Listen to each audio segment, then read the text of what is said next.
T I پارلیمانی party کا ہنگامی اجلاس ختم۔ بانی P T I Imran Khan کو سپریم کورٹ کے حکم کے باوجود شفا انٹرنیشنل اسپتال منتقل نہ کرنے پر حکومت کے خلاف توہین عدالت کا مقدمہ قائم کرنے کا فیصلہ۔ وزیر اعلیٰ خیبر پختونخوا سہیل آفریدی کا کل ہی سپریم کورٹ جانے اور 27 ستمبر کو ہر صورت لانگ مارچ کرنے کا حتمی اعلان۔ تفصیلات کے مطابق پارلیمنٹ ہاؤس میں پاکستان تحریک انصاف کی پارلیمانی پارٹی کا اہم اور طویل اجلاس اختتام پذیر ہو گیا۔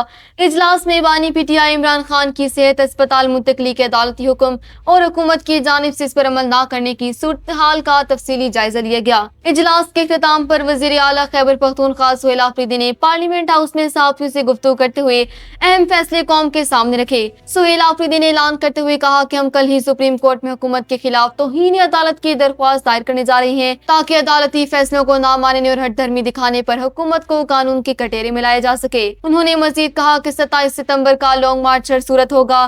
27 تاریخ کا لانگ مارچ برقرار ہے اور تمام پارلیمانی قیادت اس پر مکمل طور پر متفق ہے۔ سہیل آفریدی نے واضح کیا کہ حکومتی رویے اور عدالتی احکامات کی خلاف ورزی کے خلاف پارلیمنٹ کے اندر اور سڑکوں پر احتجاج کا سلسلہ روکا نہیں جائے گا۔